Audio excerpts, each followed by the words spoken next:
Francis Howard planned one of the most brutal assassinations in British history, using her high status to smuggle heavy metals and acids into a royal prison.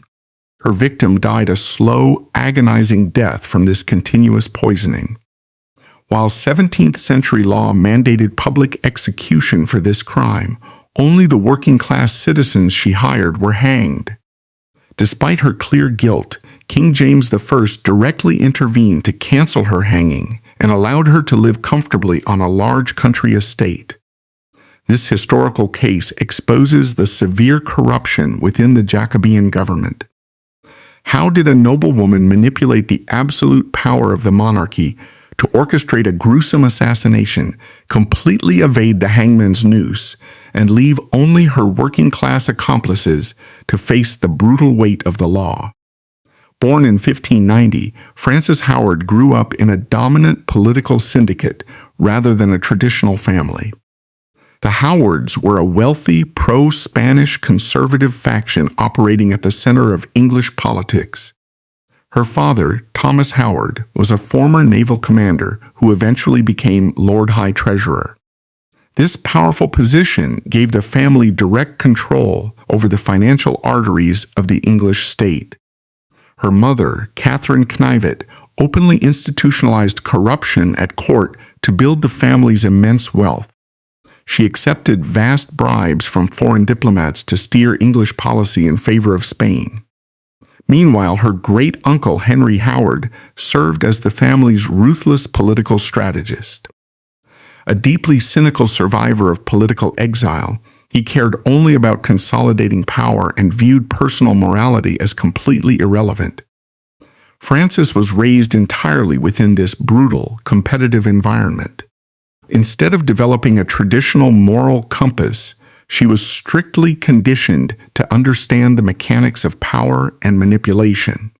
She spent her early years watching her mother secure wealth through bribery and her great-uncle systematically dismantle his political rivals. To the Howards, success meant abandoning personal ethics for political gain. Within this cold family logic, Francis was never nurtured as a child who needed protection. Instead, the Howards viewed her striking physical aesthetics not as traits of a daughter, but as a strategic asset and a geopolitical weapon. She was meticulously groomed for a ruthless, arranged marriage. To her family, this union was simply a corporate merger designed to secure alliances, neutralize rivals, and increase their direct control over the crown. The opportunity to deploy this asset arose from a severe structural political crisis. The English court was deeply fractured by a bitter, generations-long blood feud between two power blocs, the Catholic-leaning, pro-Spanish Howard faction and the radically Protestant, anti-Spanish Essex faction. This hostility was rooted in the late Elizabethan era. The second Earl of Essex, Robert Devereux, had been a violent political rival of the Howards until he launched a failed armed rebellion against the Queen in 1601, resulting in his execution for high treason. His execution left his young son, also named Robert Devereux, as the third Earl of Essex. As the boy grew, he became the natural figurehead and rallying point for the militant Protestant nobility who deeply despised the Howard family's monopoly on the king's favor. King James I recognized that this escalating factional warfare posed a direct threat to the stability of his government. The king's primary domestic policy was pacification. Rather than engaging in purges or allowing the factions to destroy one another, James attempted to force a permanent political truce through a mandated dynastic merger. He personally engineered a state-sponsored marriage between the two warring houses. The trade was executed on January 5, 1606. Francis Howard, exactly 15 years old, was legally bound to Robert Devereux, the third Earl of Essex, who was merely 14. This wedding was not a private family affair.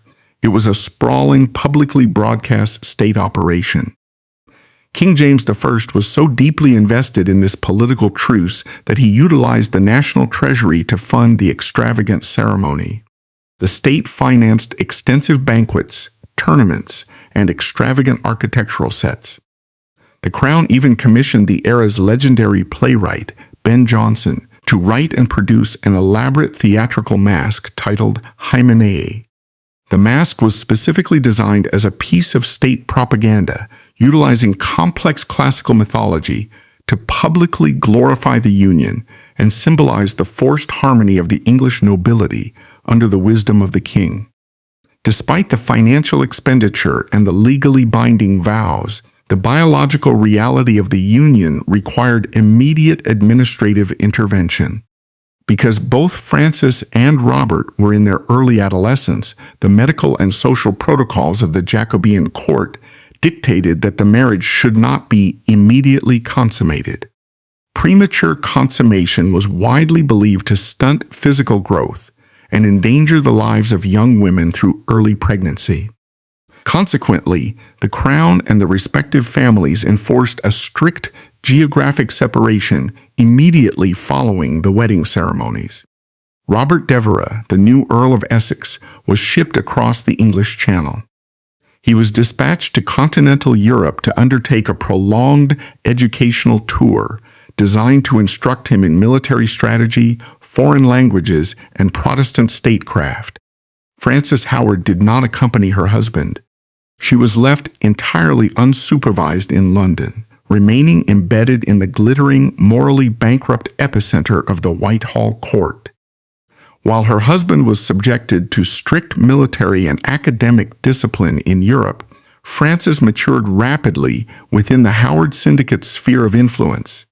She blossomed into a woman widely recognized by contemporary ambassadors and courtiers as possessing the most arresting, flawless visual allure of her generation.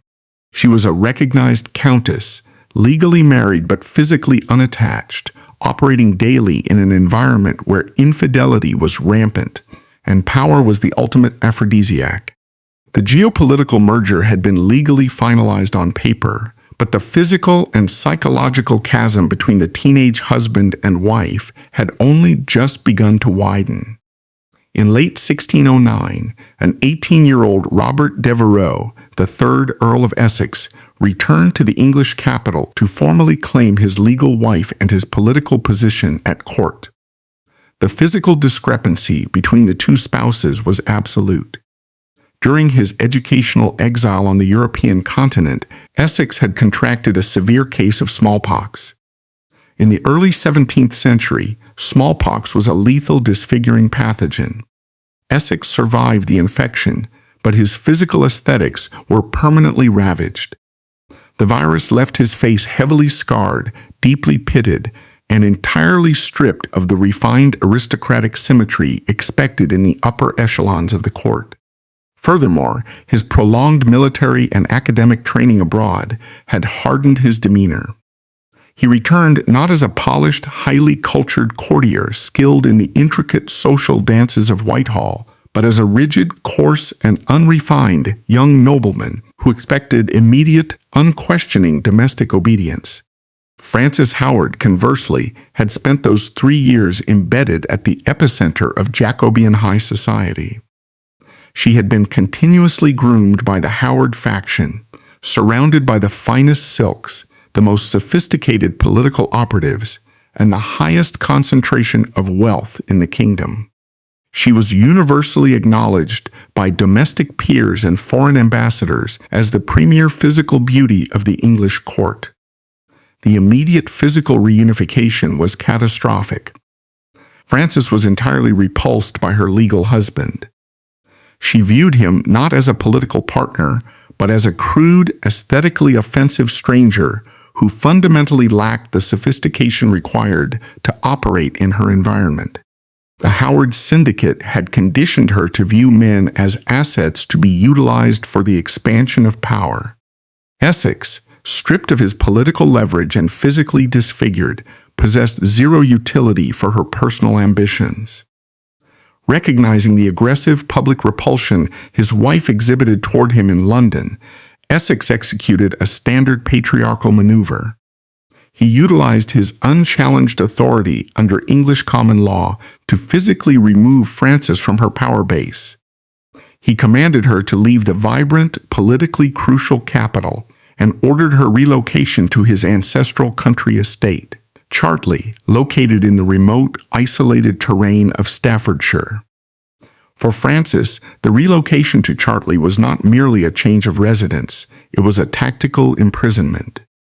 The Jacobean court was an ecosystem where physical proximity to the sovereign dictated all political and financial survival. To be removed from London was to be effectively neutralized. At Chartley, Francis was completely severed from the Howard family intelligence network, isolated from the daily machinations of the Privy Council, and stripped of her ability to cultivate high-level political alliances. Furthermore, the isolation at Chartley carried a severe, immediate reproductive threat.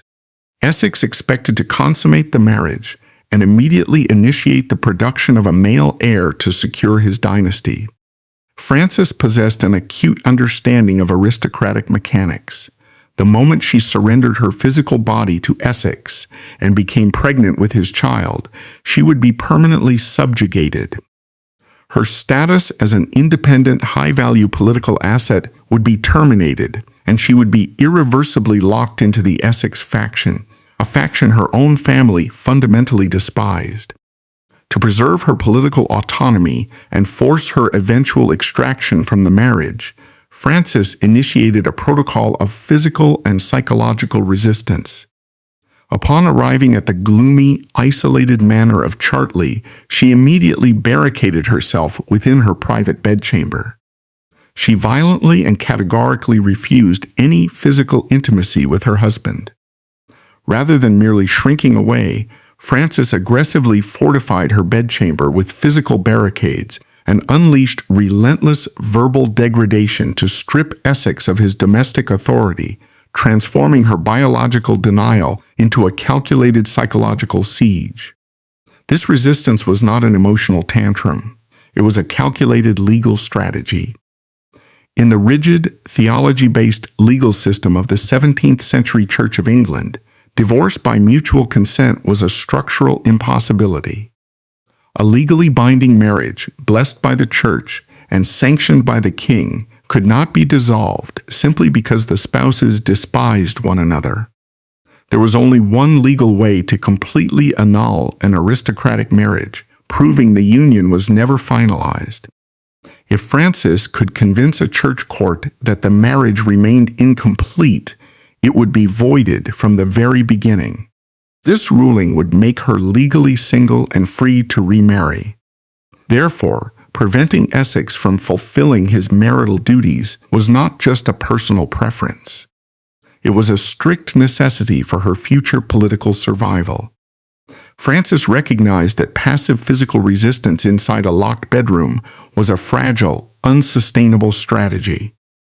She was operating deep within hostile territory, surrounded by Essex's loyal retainers.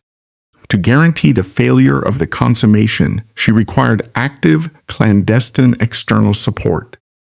From the isolation of Staffordshire, the Countess of Somerset initiated classified correspondence, reaching directly into the sophisticated, organized criminal underworld of London. Her primary logistical conduit was a woman named Anne Turner. Anne Turner was not a standard domestic servant.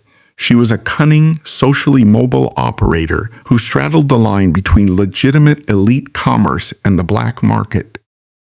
As the widow of a physician, Turner possessed a working knowledge of anatomy and chemistry. She had successfully integrated herself into the highest circles of the Jacobean aristocracy by maintaining a monopoly on elite fashion, specifically the invention and distribution of yellow starch, a toxic chemical dye used to stiffen the elaborate ruff collars worn by the nobility. Turner functioned as Francis Howard's bagwoman and chief operational lieutenant. She possessed the street-level connections and the operational discretion that the visible countess completely lacked. When Francis required illicit materials that could not be legally procured through the Howard family's official supply chains, Anne Turner was deployed to secure them. Through the covert coordination of Anne Turner, Frances Howard secured the services of the most notorious, sought-after occult operative in London, Dr. Simon Forman. In early 17th century England, the boundary between legitimate medical science and the occult was porous. Simon Forman operated directly in this gray zone. He was an astrological physician, an educated man who lacked a formal university medical license, but had built a massive, profitable, illicit practice in the London district of Lambeth. Forman's client list was a guarded ledger of the most powerful men and women in the English state. He did not merely diagnose physical ailments. He sold geopolitical predictions, astrological mapping, and, most crucially for Frances Howard, the illusion of chemical and supernatural control over human biology. Forman was the purveyor of dark charms, love philtres, and complex toxicological compounds. Frances initiated frequent, incriminating correspondence with Forman, addressing the occultist in her letters as her sweet father. She utilized the massive wealth of the Howard Syndicate to pay Forman extortionate sums of capital. Her operational directive was specific. She did not want a poison to kill her husband. She required biological sabotage. She demanded specialized compounds and charms specifically designed to physically inhibit the Earl of Essex, neutralizing his capability to achieve or maintain an erection in her physical presence. The materials supplied by Simon Forman and smuggled into Chartley by Anne Turner initiated a bizarre, systematic campaign of pharmacological and psychological warfare against the Earl of Essex. The operational execution was meticulous. Forman supplied specialized powders, chemical compounds, and physical charms, often small wax figures or parchment infused with rare herbs and toxins.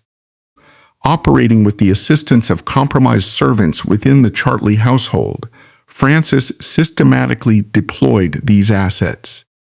Secret powders were quietly added to the Earl's meals and wine to suppress his energy.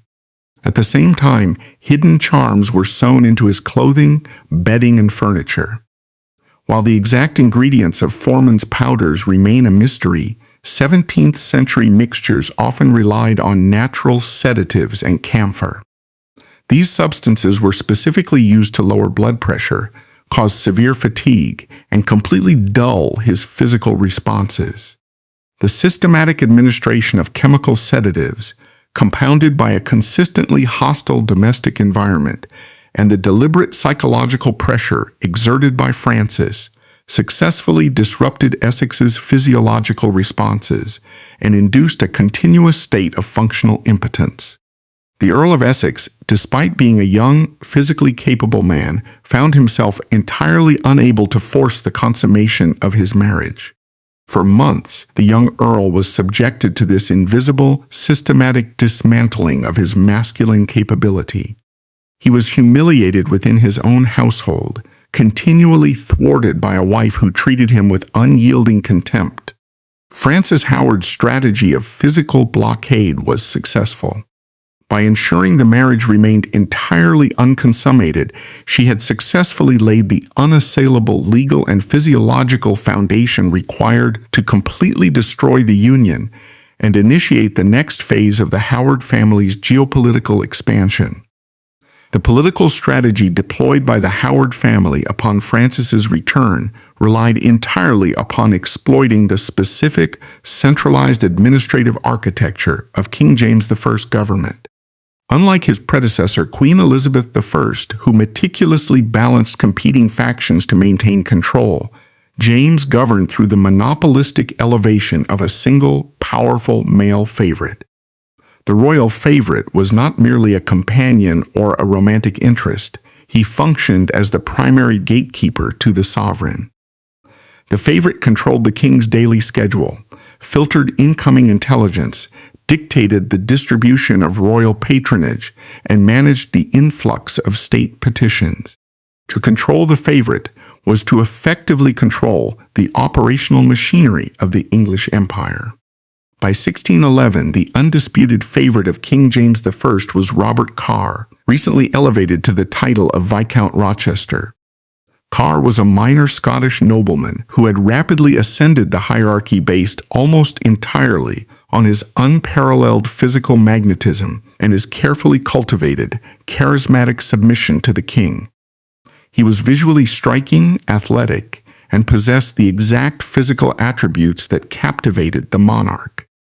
However, Carr was politically inexperienced, fundamentally lacking the deep administrative knowledge and the ruthless strategic foresight required to independently manage the state apparatus.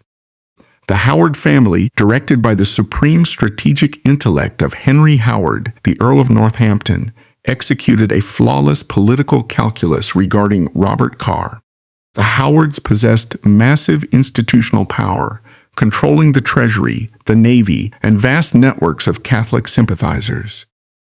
However, their influence was constantly threatened by rival Protestant factions who held the king's ear. Northampton recognized that Carr was the ultimate necessary asset.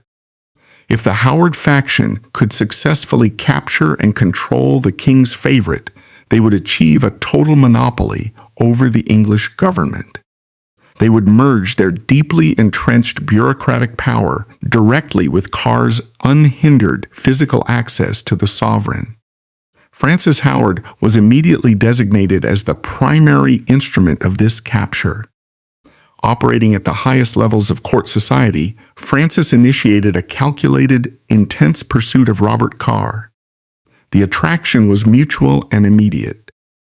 Carr was captivated by her flawless physical beauty, her high aristocratic pedigree, and her ruthless intelligence. Within months, Francis and Carr were engaged in a deeply passionate, illicit affair, conducting their liaisons in secret safe houses provided by Francis's logistical operator, Ann Turner. For the Howard syndicate, an illicit affair was insufficient. It provided no permanent legal or political leverage. To permanently bind Carr to their faction, Francis had to become his legal wife. This requirement necessitated the immediate aggressive legal termination of her marriage to the Earl of Essex. In early 1613, leveraging the boundless financial and political backing of the Howard family and Viscount Rochester, Francis Howard formally petitioned the church courts of England for a complete annulment of her marriage. The legal obstacles blocking this maneuver were nearly insurmountable. The Church of England operated under strict theological boundaries, where annulments remained exceptionally rare, granted exclusively under rigidly defined conditions, such as extreme physical deformity or pre-existing legal contracts. To secure the annulment, the Howard legal team deployed a brilliant, specialized, and deeply cynical legal strategy, the doctrine of impotentia, quod hanc.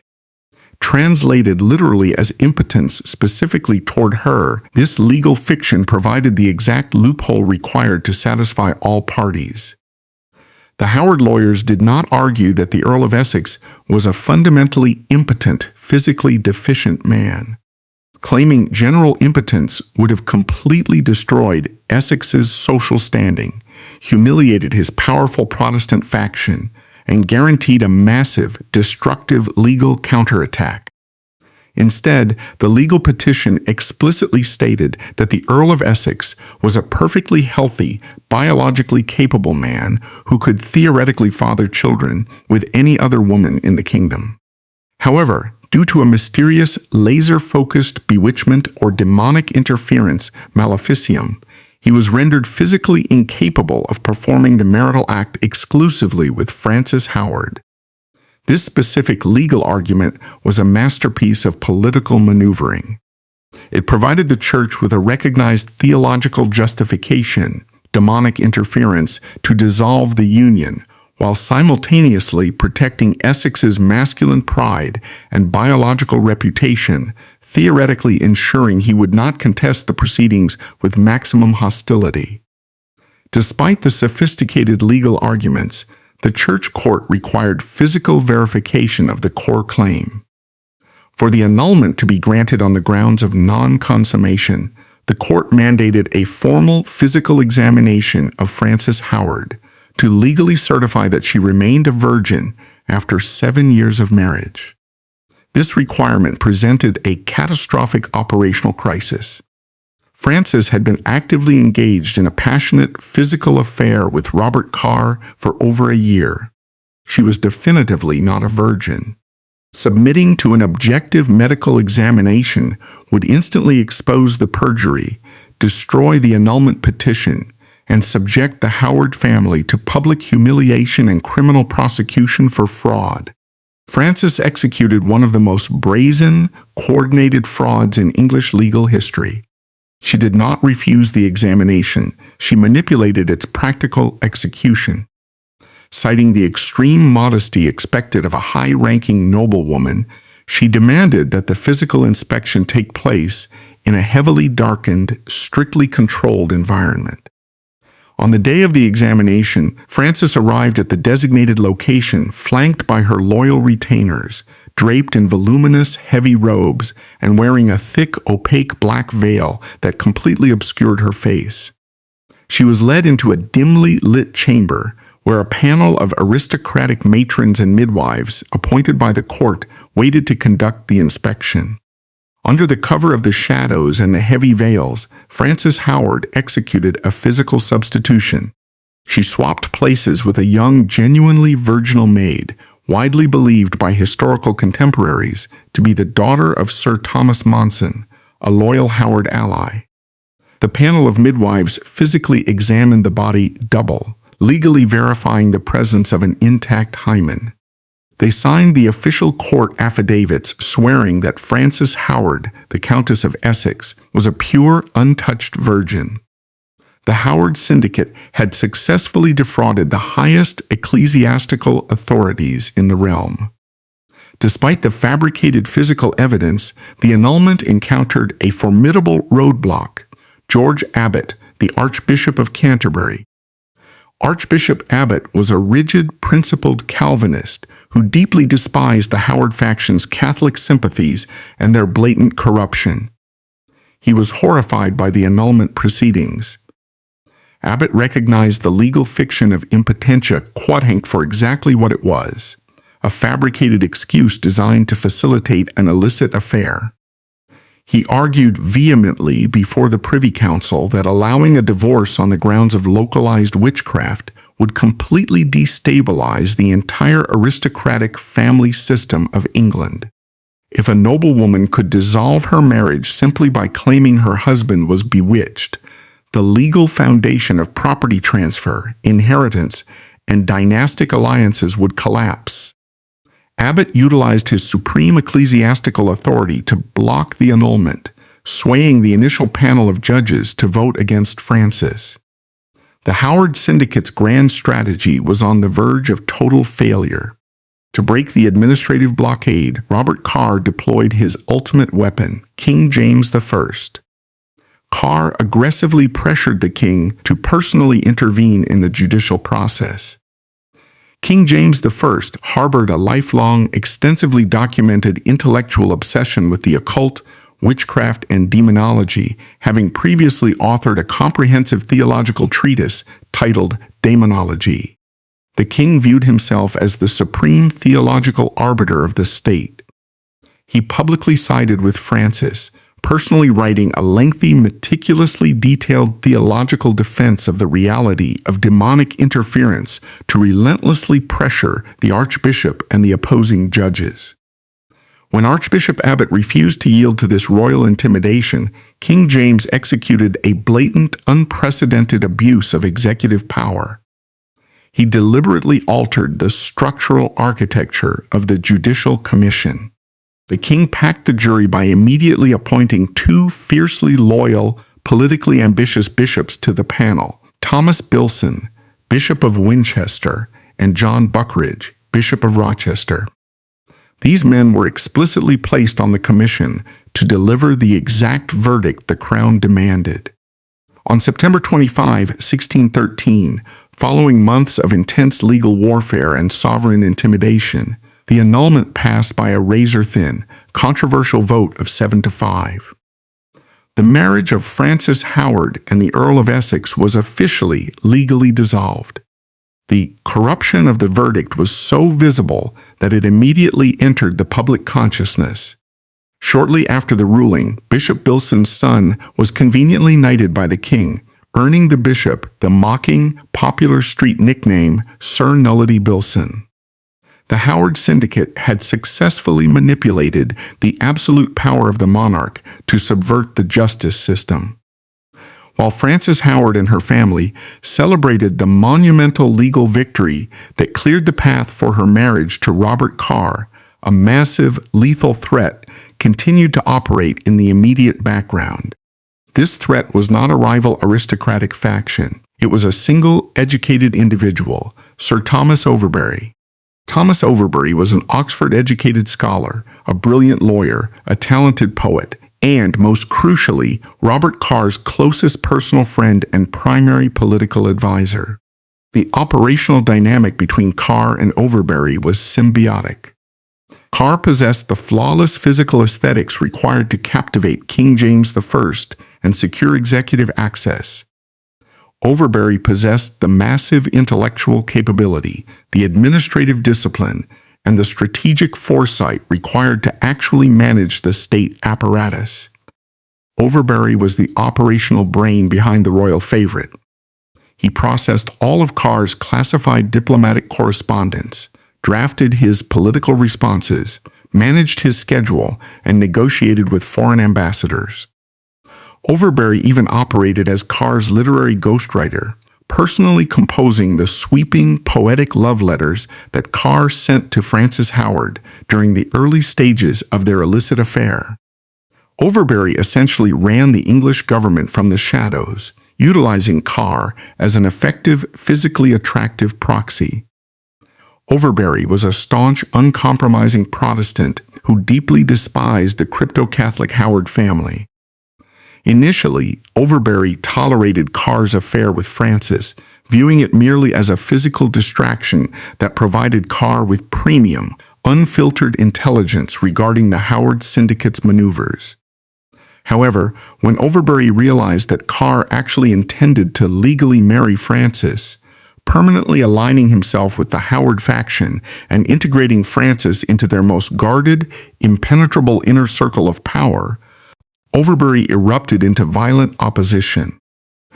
Overbury recognized that Frances Howard's integration would entirely destroy his own monopoly over Carr's intellect and political decisions.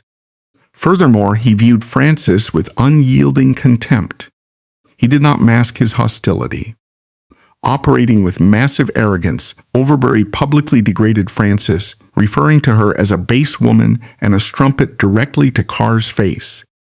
He leveraged his literary talents against her, circulating a satirical poem titled A Wife, which was widely understood by the court to be a direct, scathing critique of Frances's loose morals and ruthless ambition.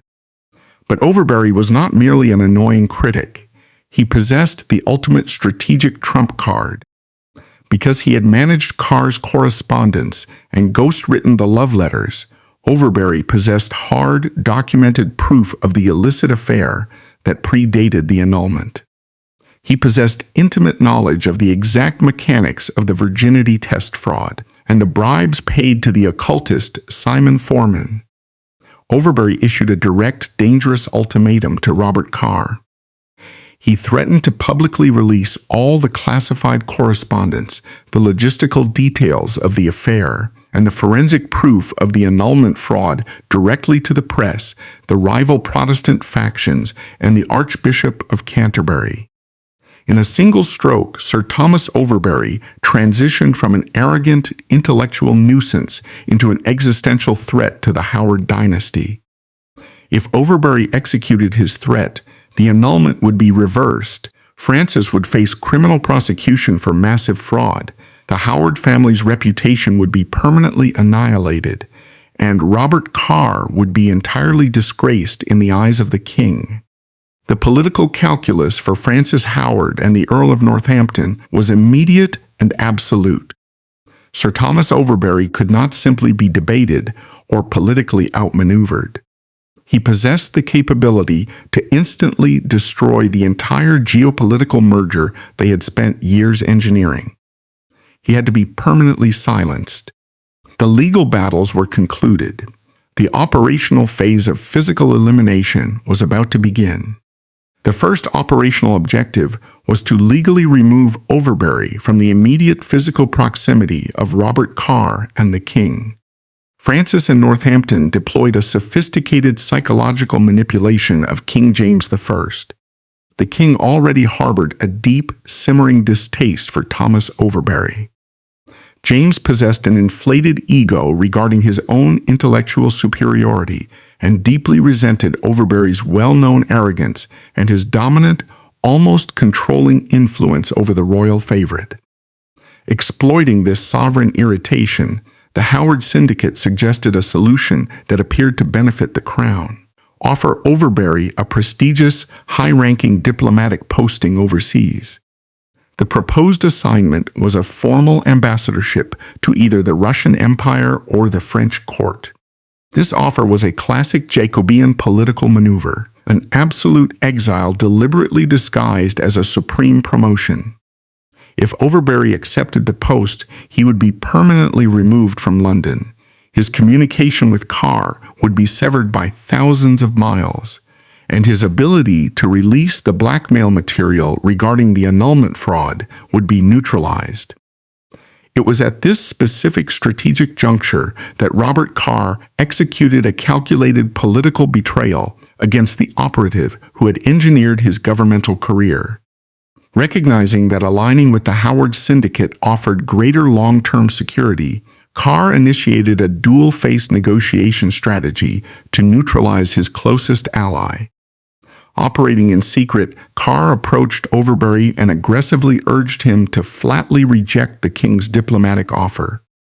Carr swore absolute loyalty to Overbury, promising that if Overbury stood his ground and refused the assignment, Carr would utilize his supreme influence as the royal favorite to protect him from the king's wrath and secure an even better domestic position within Whitehall. Trusting the word of the man he had mentored and protected for years, Thomas Overbury executed the fatal miscalculation. When summoned before the Privy Council, Overbury officially and firmly refused the royal command to accept the ambassadorship. King James I, whose absolute authority as a monarch was predicated on the unquestioning obedience of his subjects, erupted into a violent rage at the public disrespect. The refusal of a direct sovereign mandate was legally classified as contempt of the king. The trap engineered by the Howard Syndicate snapped shut with perfect legal precision. On April 21, 1613, Sir Thomas Overbury was arrested by the state. He was dragged directly into the Tower of London. Crucially, the king, manipulated by the whispering of the Howard faction, did not merely order standard confinement. He ordered Overbury to be placed under close imprisonment. This specific legal designation was devastating. It mandated total absolute isolation. Overbury was entirely stripped of his personal servants, completely isolated from all external communication, and explicitly forbidden from sending or receiving unread letters. The intellectual mastermind of the Jacobean state was now locked in a stone cell, legally silenced, and entirely at the mercy of the fortress's administration.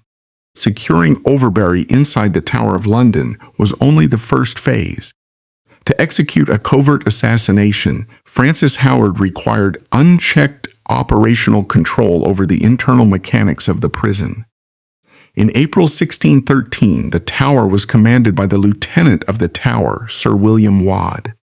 Waad was an experienced, fiercely incorruptible holdover from the Elizabethan intelligence service. He was a strict disciplinarian who meticulously monitored the flow of personnel and supplies into the prison. Francis recognized that assassinating a high-profile state prisoner under Waad's direct supervision was a logistical impossibility. Waad had to be immediately neutralized and replaced. The Howard Syndicate orchestrated a rapid, hostile bureaucratic takeover.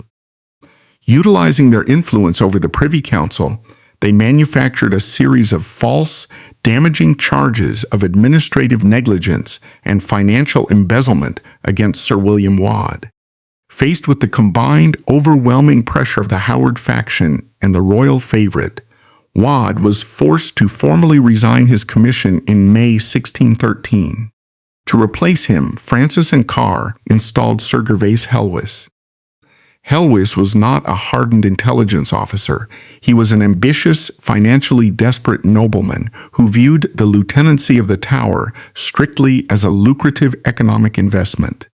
Helwys effectively purchased the position for the astronomical sum of £2,000.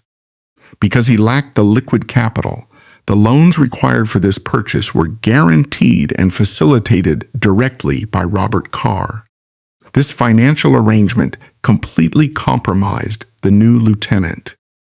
Sir Gervase Helwys was entirely indebted to and completely controlled by the individuals seeking to murder his most prominent prisoner.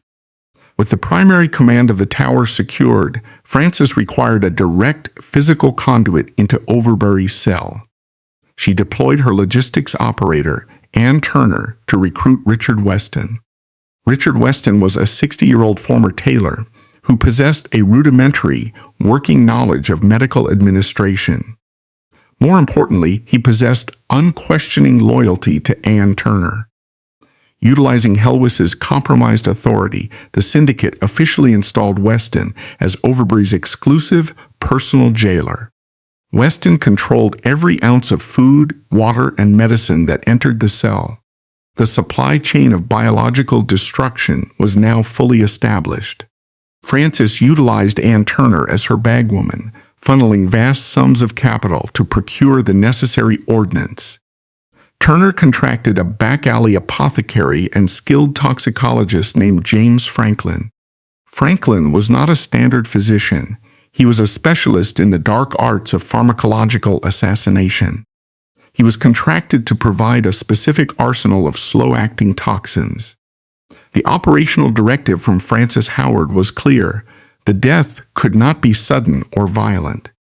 The poisons had to systematically degrade Overbury's anatomy over a prolonged period, specifically designed to closely mimic the symptoms of natural, common Jacobean diseases such as severe dysentery, advanced syphilis or consumption, tuberculosis.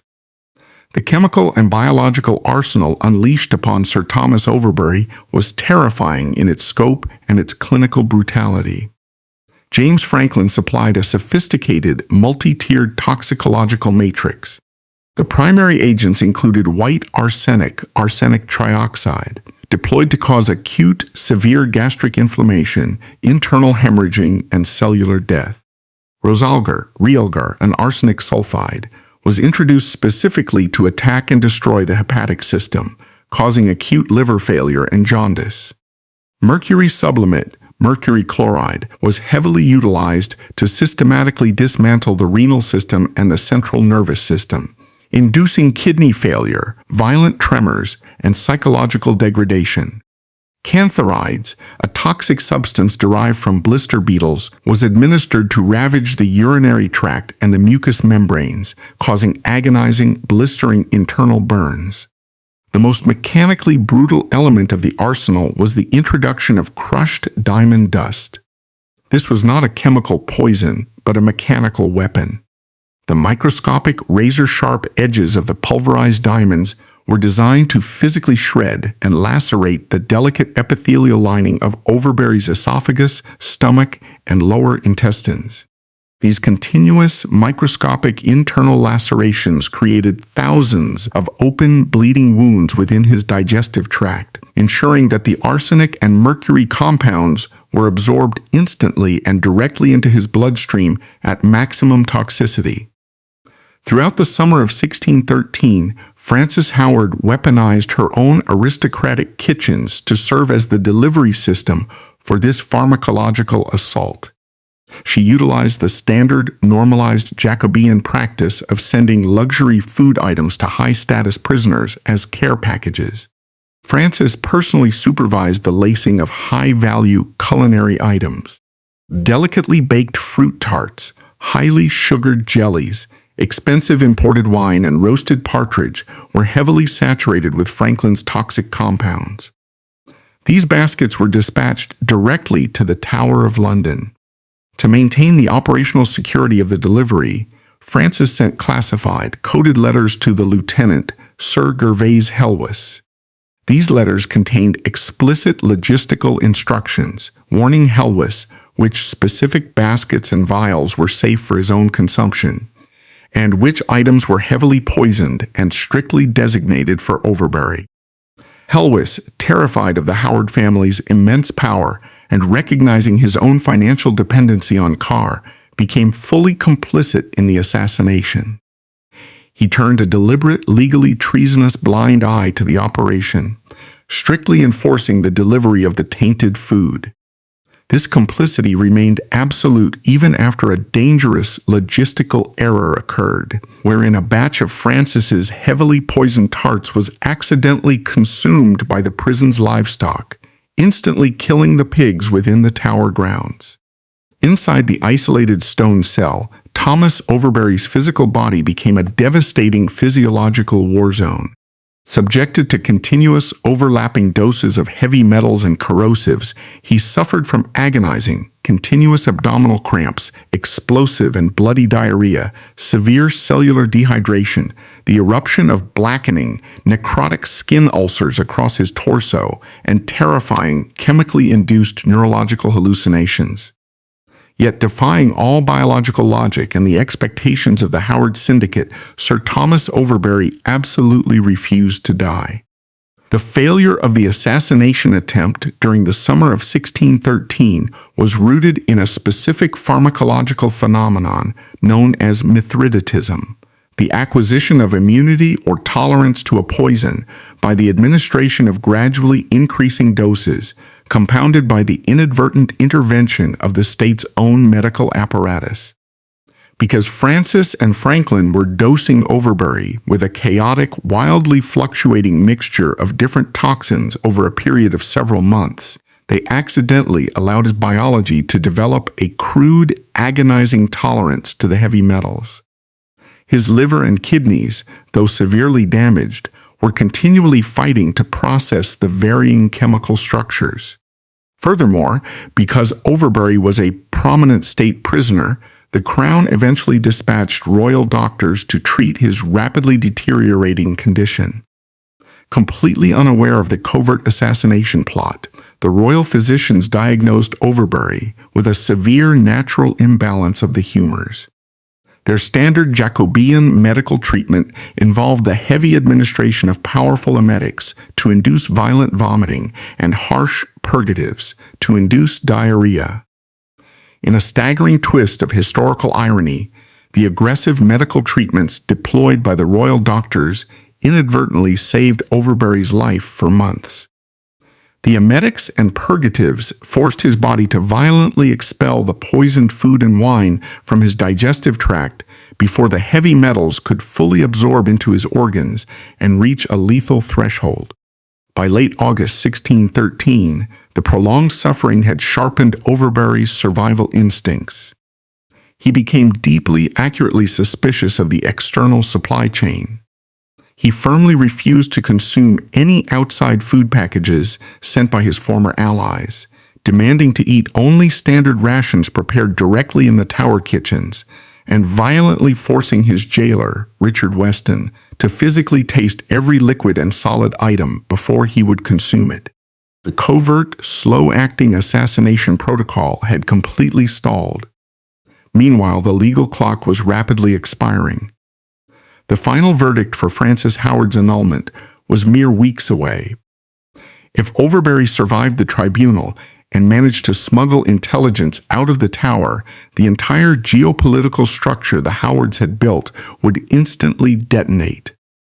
Operating in a state of ruthless panic, Frances Howard recognized that the strategy of slow biological degradation had failed.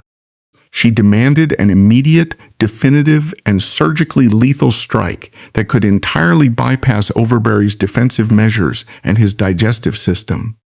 Frances Howard ordered her toxicologist, James Franklin, to formulate a lethal dose that could be administered directly into the lower intestine, entirely circumventing Overbury's ability to vomit or refuse tainted food.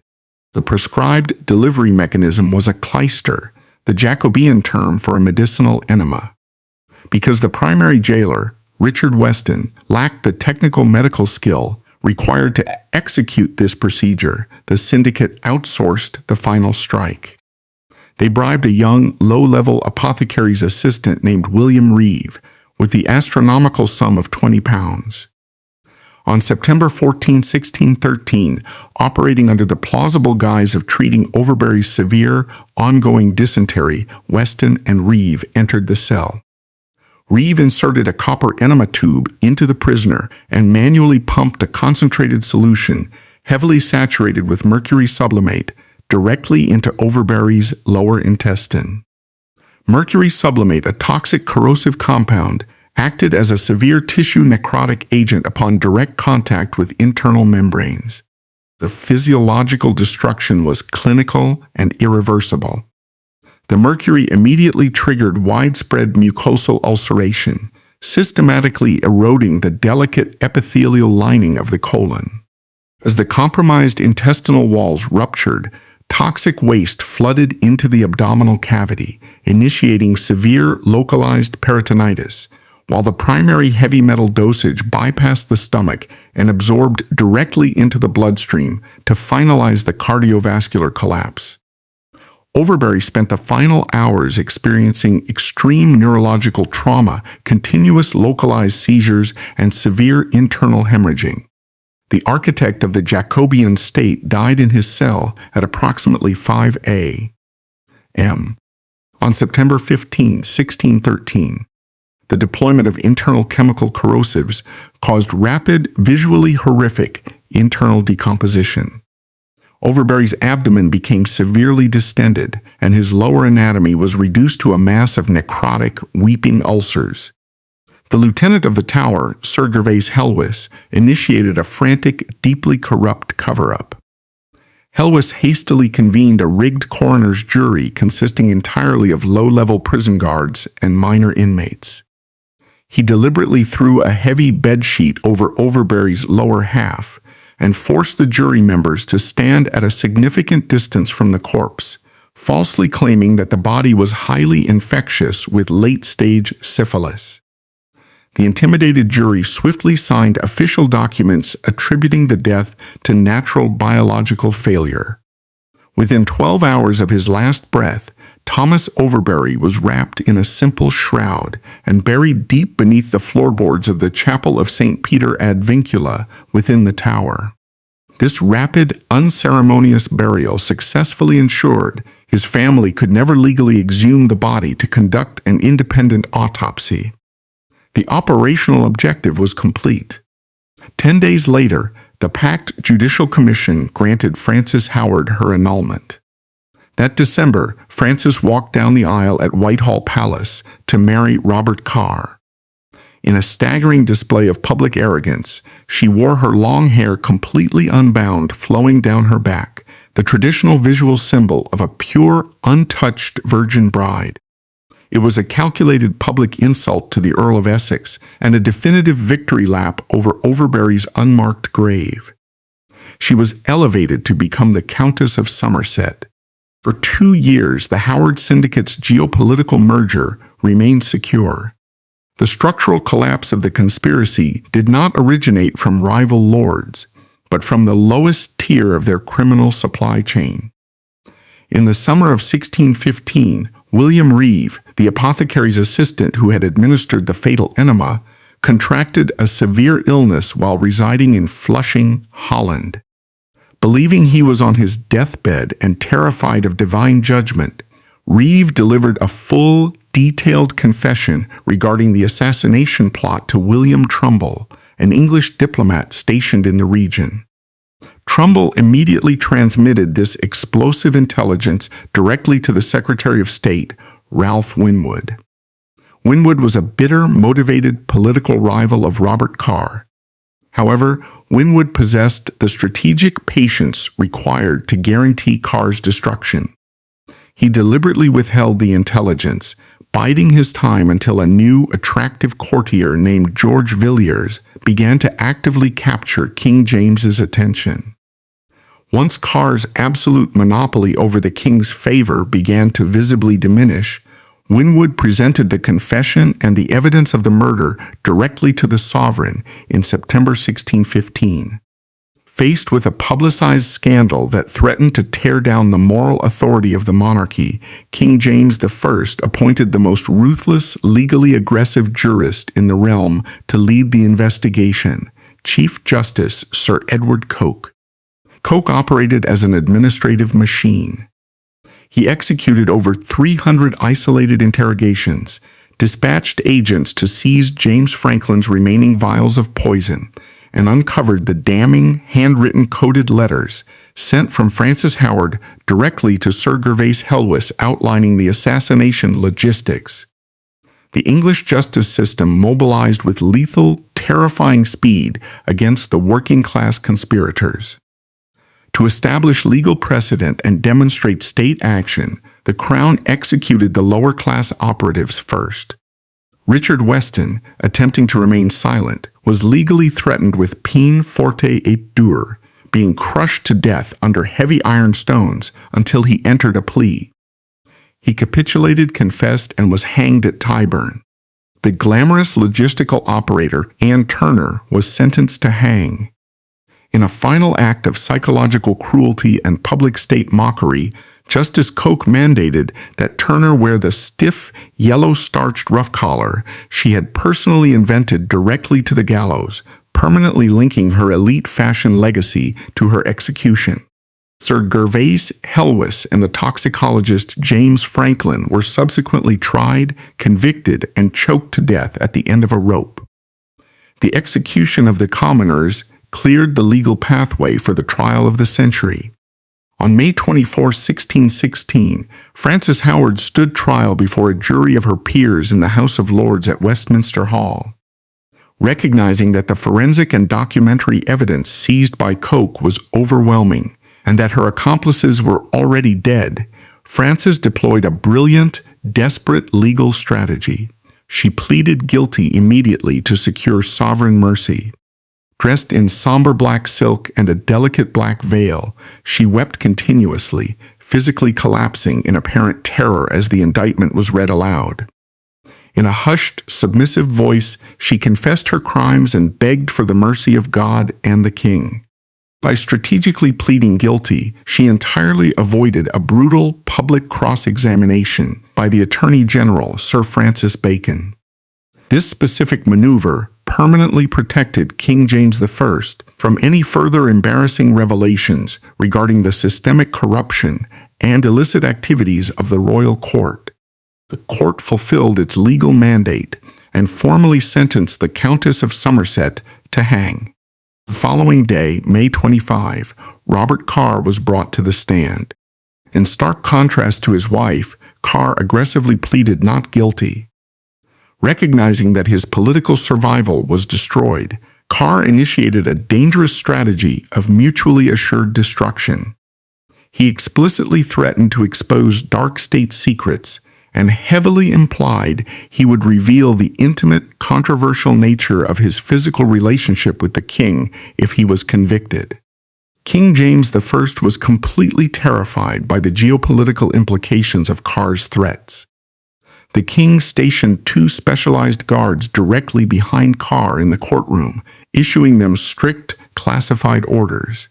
If the former favorite began to speak of the king's secrets, the guards were to immediately throw a heavy cloak completely over Carr's head, silence him physically, and drag him from the court. Despite his aggressive defiance, the jury of 21 noblemen swiftly found Carr guilty of murder and sentenced him to death. The judicial machinery of Jacobean England possessed a fundamental structural flaw. The sword of justice only swung downward. On July 13, 1616, King James I officially pardoned Frances Howard for her role in a murder. The king justified this decision by praising her confession and blaming the crime on her supposed vulnerability, claiming she was misled by people of lower social status. Ultimately, the pardon was driven by the king's political desire to protect the powerful Howard family's wealth and influence. The supreme mastermind behind one of the most agonizing, calculated murders in British history had her death sentence legally and permanently erased by the sovereign. Robert Carr's sentence was indefinitely suspended. Instead of facing the executioner's block, the Earl and Countess of Somerset were sentenced to a comfortable house arrest within the secure perimeter of the Tower of London. They were provided with luxurious royal apartments, personal chefs, and expensive furniture, and were permitted to raise their infant daughter, Anne, within the prison complex. By 1622, both were fully pardoned and released to live on a sprawling, lucrative country estate in Oxfordshire. Frances Howard successfully escaped the legal jurisdiction of the state, but her existence following her release from the Tower became a prison of its own making. The passionate, desperate physical attraction that had initially driven Frances and Carr to orchestrate murder completely evaporated under the pressure of the trials and their political ruin. Forced to live together in permanent exile in Oxfordshire, they grew to utterly and completely despise one another. They inhabited opposite wings of the massive manor house, actively refusing to speak, refusing to make eye contact, and consumed by bitter, relentless resentment over the political empires they had permanently lost. The ultimate conclusion of Frances Howard's life arrived not through a judge, but through a severe physiological reckoning. Frances died on August 23, 1632, at the age of 42. Her death was neither peaceful nor painless. She succumbed to a horrific gynecological illness, which modern medical historians retroactively diagnose as either aggressive metastasized breast cancer or a massive necrotizing uterine infection. For the English public of the 17th century, her agonizing physical deterioration was viewed as profound, undeniable poetic justice. Eyewitness accounts recorded that, in her final weeks, her biology broke down entirely. She suffered from weeping ulcers, massive internal hemorrhaging, and emitted a necrotic stench so foul that her servants could barely enter the bedchamber. She died screaming in continuous agony, her internal organs failing and physically decaying while she still breathed. To the contemporary observers, it was the absolute judgment of God. She was forced to physically experience the exact, prolonged, burning internal torture in her abdomen that she had ruthlessly inflicted upon Thomas Overbury with pharmacological toxins in the dark cells of the Tower. The Overbury scandal inflicted a profound structural scar upon the psychological landscape of England that never truly healed. It served as glaring, undeniable proof of absolute aristocratic impunity. 4 working-class citizens were hanged by the neck to satisfy the public's basic requirement for justice, while the elite noblewoman who provided the capital, purchased the poisons, ordered the assassination, and orchestrated the state cover-up, was permitted to sleep on feather beds and die in her own home. King James I's blatant visible protection of Frances Howard deeply and permanently eroded the public's core belief in the political theology of the divine right of kings. It proved mechanically that the monarchy was not guided by the infallible justice of God, but by human favoritism, administrative corruption, and intense vanity. The simmering public outrage, the stark and undeniable realization that the state operated 2 entirely separate, highly unequal legal systems for the rich and the poor, became a foundational, systemic grievance for the English populace. It planted the deep ideological seeds of distrust and republicanism that within a single generation would violently explode into the English Civil War, ultimately leading to another king stepping onto a scaffold to lose his head. Frances Howard mastered the corrupt machinery of her era to secure absolute power, only to demonstrate that the ultimate cost of unchecked ambition is the complete eradication of human morality.